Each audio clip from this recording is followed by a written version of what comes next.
الحمد لله وحده والصلاة والسلام على من لا نبي بعده أما بعد فأعوذ بالله من الشيطان الرجيم بسم الله الرحمن الرحيم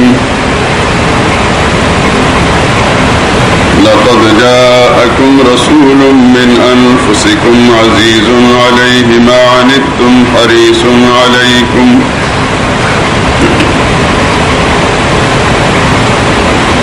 عزيز عليه ما عنتم حريص عليكم بالمؤمنين رؤوف رحيم فإن تولوا فقل حسبي الله لا إله إلا هو عليه توكلت وهو رب العرش العظيم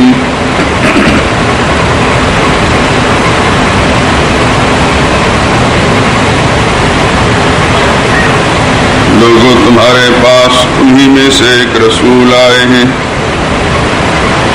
تمہاری تکلیف ان کو گراں معلوم ہوتی ہے اور تمہاری بھلائی کے بہت خواہش مند ہیں،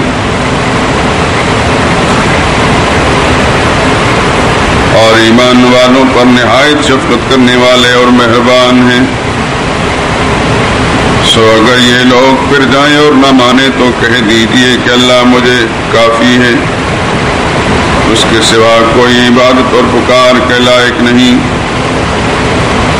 اسی پر میرا بھروسہ ہے اور وہی عرش عظیم کا مالک ہے۔ سبحان ربک رب العزت عما یصفون وسلام علی المرسلین والحمد للہ رب العالمین۔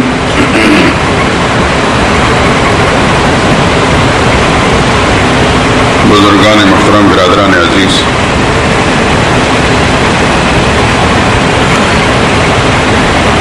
قرآن کریم کی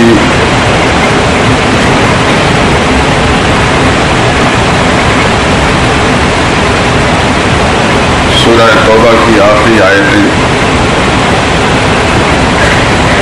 جو گزشتہ کئی ہفتوں سے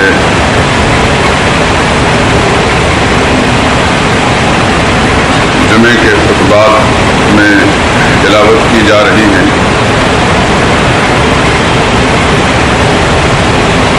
اور ایک سے زائد مرتبہ آواز رکھو نہیں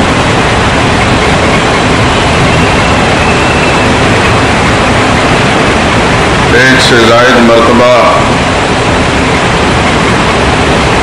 یہ بات عرض کی جا چکی ہے کہ ان آیات کریمہ کی تلاوت کی غرض و غایت کیا ہے، اور پھر جو مضمون درمیان میں بیان ہوتا رہا اس کا مقصد کیا ہے۔ چونکہ درمیان میں ایک ہفتہ غیر حاضری رہی، اس لیے ایک مرتبہ پھر اس بات کو دوہرا دیتا ہوں کہ عرصہ دراز سے ذہن میں ایک بات بار بار آ رہی تھی کہ جس تفصیل کے ساتھ اللہ کی توحید کا مسئلہ بیان کرنے کی مجھے اللہ نے توفیق عطا فرمائی،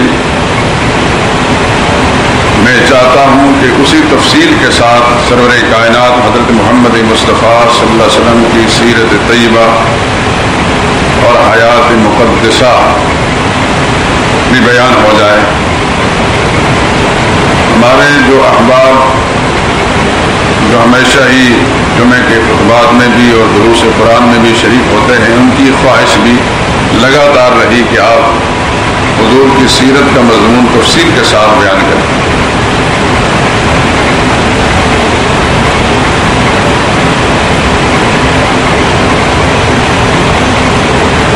ہر کام کا اللہ کے یہاں ایک وقت مقرر ہوتا ہے، چنانچہ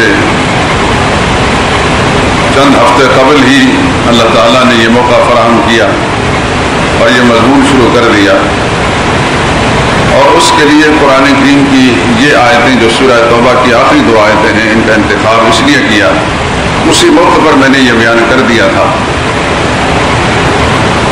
کہ رسول اللہ صلی اللہ علیہ وسلم نے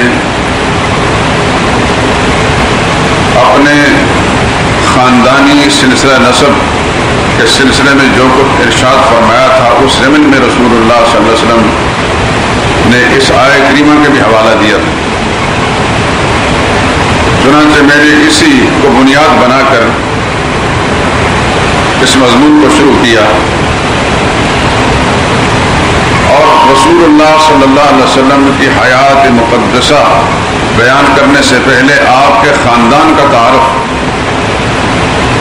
مناسب سمجھا کہ آگے چل کر ہمیں آپ کے خاندان میں جن جن افراد اور شخصیتوں کے تذکرے کرنا پڑیں گے ان کا تعارف پہلے ہی ہو جائے، تاکہ اس موقع پر سننے والوں کے ذہن کے اندر ایک نقشہ مکمل طور پر آ جائے۔ اس لیے میں نے مناسب سمجھا کہ حضور اکرم صلی اللہ علیہ وسلم کے خاندان کا تعارف آپ کے دادا جناب عبد المطلب سے شروع کیا جائے، کیونکہ اس سے پہلے جو شخصیتیں گزری ہیں ان کا تذکرہ اگر کیا جائے تو یہ بہت لمبا معاملہ ہو جائے گا۔ ابھی بھی آپ دیکھتے ہیں کہ عبد المطلب کے 2 بیٹوں کا تذکرہ ہوا ہے، تیسرے کا تذکرہ ابھی مکمل نہیں ہوا اور کئی ہفتے گزر چکے ہیں، ابھی محمد مصطفیٰ صلی اللہ علیہ وسلم کے والد گرامی کا ذکر آیا ہی نہیں، اور رسول اللہ صلی اللہ علیہ وسلم کے 2 چچا جن کو اللہ تعالیٰ نے ایمان کی دولت سے نوازا ان کا ذکر بھی ابھی نہیں آیا، تو اتنا وقت گزر گیا۔ اس سے اندازہ کر سکتے ہیں کہ یہ مضمون کتنا طویل ہے۔ بہرحال اس سے پہلے یعنی گزشتہ سے پیوستہ جمعے کے بیان میں ایک شخصیت کے تذکرے میں، اور وہ شخصیت ہے محمد مصطفیٰ صلی اللہ علیہ وسلم کے حقیقی چچا، جن کا اصل نام عبد مناف اور وہ عام طور پر ابو طالب کے نام سے مشہور ہیں۔ ابو طالب کا معنی ہے طالب کا باپ۔ ان کے 4 بیٹے، جو سب سے بڑے بیٹے کا نام طالب تھا، ان کی نسبت سے ان کی کنیت بنی۔ 4 بیٹے، سب سے بڑے بیٹے طالب، ان سے چھوٹے عقیل، ان سے چھوٹے جعفر، اور ان سے چھوٹے سیدنا علی رضی اللہ تعالیٰ عنہ۔ جس بیٹے کے نام کی نسبت سے وہ مشہور ہوئے کنیت، صرف وہی بیٹا ہے جو ہدایت سے معروم رہا۔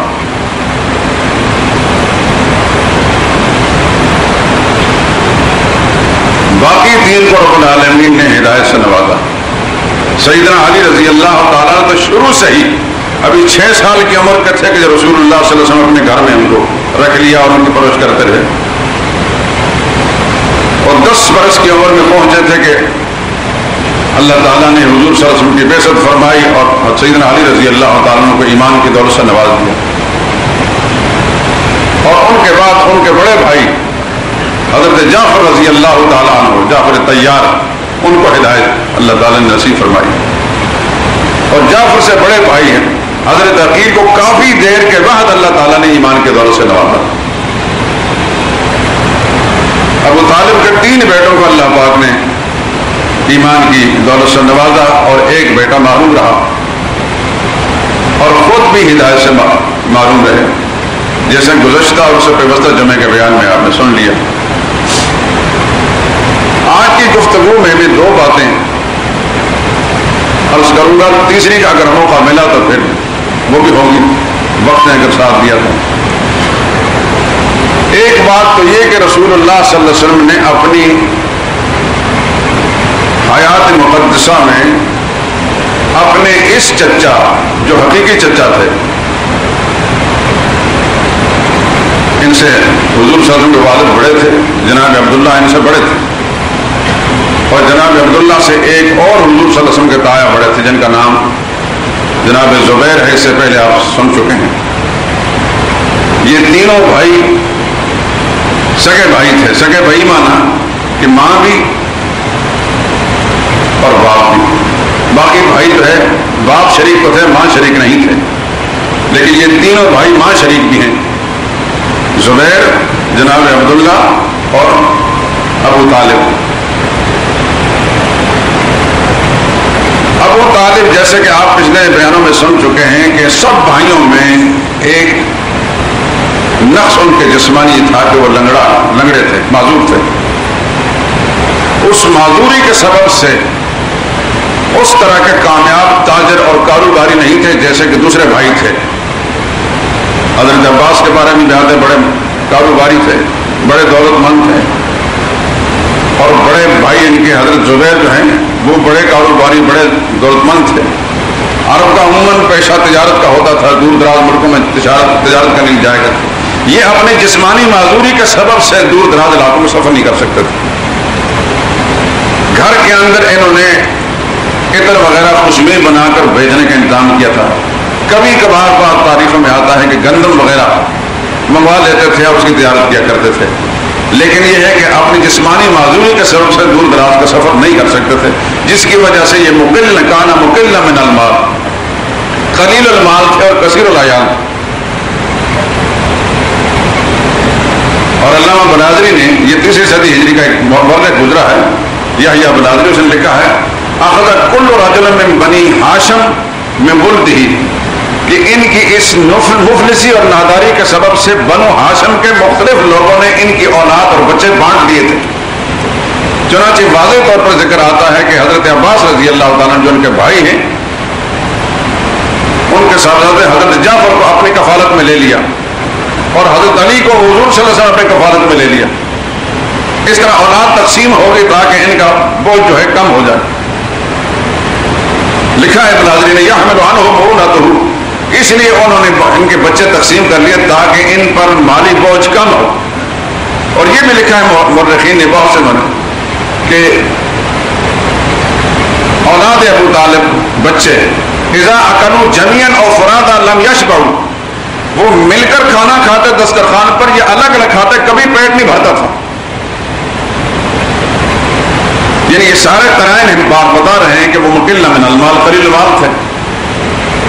حضور صلی اللہ علیہ وسلم کی کفالت کے سلسلے میں جو کچھ بیان کیا جاتا ہے کہ ابو طالب نے کفالت کی، یہ الف سے لے کے یہ تک سب جھوٹ ہے،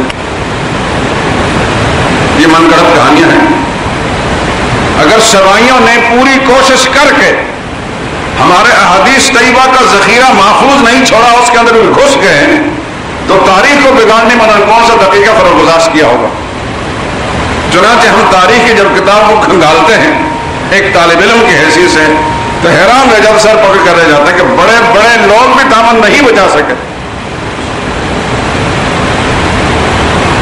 میں ایک تاریخ کا ایک جھوٹ آپ کے سامنے ذکر کرتا ہوں نمونے کے طور پر.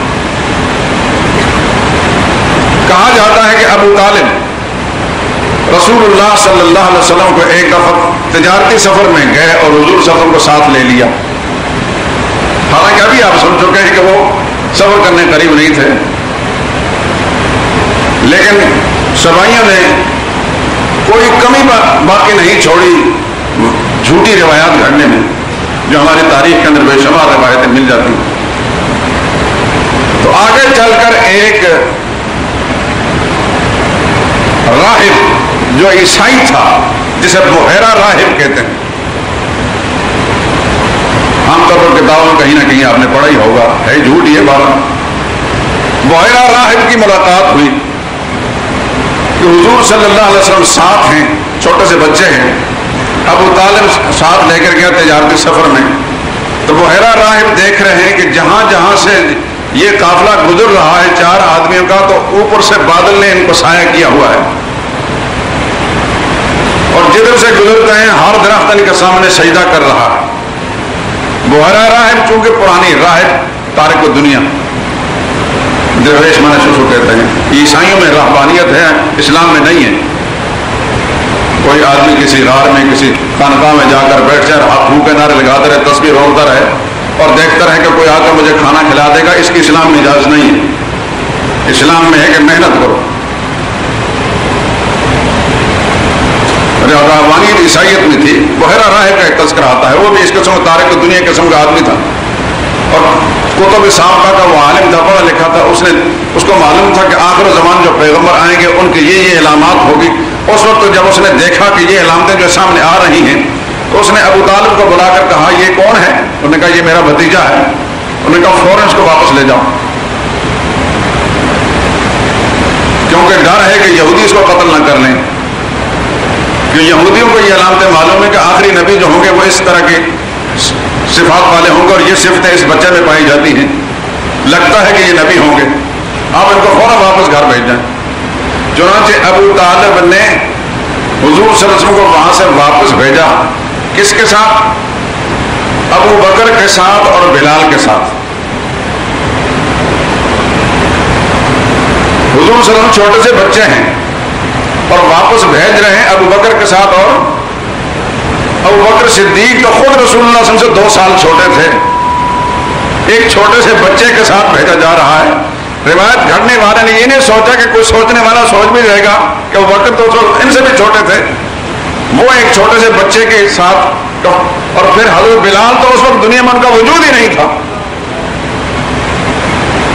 کہانیاں گھڑنے والے کیا کیا نہیں گھڑتے، اس قسم کی چیزیں میرے پاس وقت نہیں، میں آپ خود ہنسیں گے کہ کیا کیا لوگوں نے کہانیاں گھڑی ہیں تاریخ کے اندر، اور ہماری کتابوں کا حصہ بن گیا اور سب لوگ پڑھتے ہیں، کوئی نہیں سوچتا۔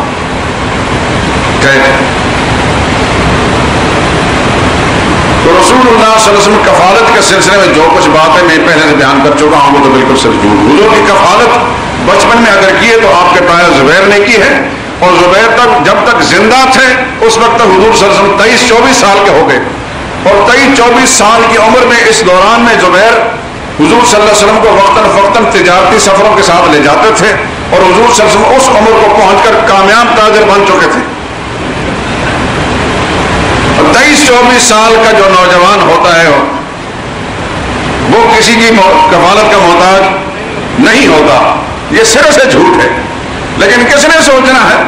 سنی کہتے ہیں اس کو یہ ہے جس کے دماغ بھی سن ہو، اس کے اعصاب بھی سن ہو، اس کی عقل بھی سن ہو، کس نے سوچنا ہے؟ ٹھیک ہے بھائی، دبی رکھو نا۔ حضور صلی اللہ علیہ وسلم نے ابو طالب سے، ہاں یہاں ایک بات اور کر دوں، جناب زبیر کا جب انتقال ہوا، حضور کی عمر 23 سے 24 سال تھی، خاندانی روایت جو پیچھے سے چلی آ رہی تھی وہ یہ تھی کہ ہر قبیلے کا ایک سربراہ مقرر کیا جاتا تھا، جیسے کہ ان کے والد عبد المطلب قبیلے کا سربراہ تھا، سردار بنی ہاشم تھے، ان کی زندگی میں ہی ان کے بڑے بیٹے کا انتقال ہو گیا حارث کا۔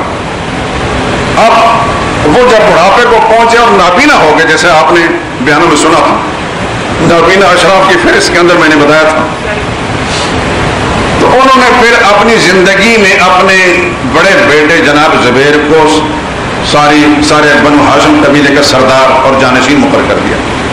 یہ قبائلی روایت چلی آ رہی تھی کہ ہر قبیلے کا سردار ہوتا تھا، آج تک بھی قبائل کے اندر یہ چرچا جاری ہے۔ عبد المطلب کے بعد زبیر سردار بنے۔ زبیر جب انتقال کا وقت آیا تو انہوں نے اپنی جانشینی کے لیے ابو طالب کا انتخاب کیا، کیونکہ بڑے بھائی اس وقت یہی تھے، لیکن حضرت علی جیسا ان کا بیان ہے، ابھی سادہ فقیرن ورما سادہ فقیرن قبلہ، میرا والد ابو طالب قبیلے کا سردار تو بنا لیکن ایسی حالت میں کہ بڑا ہی تنگ دست تھا، وما سادہ فقیر قبلہ، اس سے پہلے ہمارے قبیلے کا یا کسی قبیلے کا کوئی سردار تنگ دست آدمی نہیں بنا۔ تو جب یہ سردار بنے قبیلے کے، اس وقت پھر ان کے قبائلی روایت ایک چلی آ رہی تھی کہ جو سردار قبیلہ ہوگا اپنے قبیلے کے کسی آدمی کے ساتھ چاہے نظریاتی اختلاف کیوں نہ ہو، اس کی حمایت، اس کی حفاظت اس کی ذمہ داری ہوتی ہے۔ جب تک ابو طالب زندہ رہے، حضور صلی اللہ علیہ وسلم کی جو حمایت کی ہے وہ دینی وجہ سے حمایت نہیں کی، وہ خاندانی عصبیت کی وجہ سے حمایت کی ہے۔ اس بات کو اچھی طرح سے نشین کیجیے، کیونکہ ہماری تاریخ میں یہ بھی لکھا ہے کہ ابو طالب کا جب انتقال ہوا، ابو طالب کا انتقال 10 نبوی میں ہوا، حضور صلی اللہ علیہ وسلم نبوت کو 10 سال گزرے تھے کہ وہ انتقال۔ تو حسب روایت ابو طالب کے بعد ابو لہب سردار قبیلہ بنے۔ ابو لہب کے بارے میں آپ جانتے ہیں، یہ حضور صلی اللہ علیہ وسلم کے چچا تھے اور شدید ترین مخالف تھے اور بڑے موسی تھے۔ ابو لہب جب سردار قبیلہ بنے تو بامر مجبوری اس کو چند روز کے لیے رسول اللہ صلی اللہ علیہ وسلم کی حمایت کرنا پڑی۔ بامر مجبوری، وہ خاندانی عصبیت کا معاملہ تھا، اور سردار قبیلہ ہونے کے لیے ان کی جو ذمہ داری بنتی تھی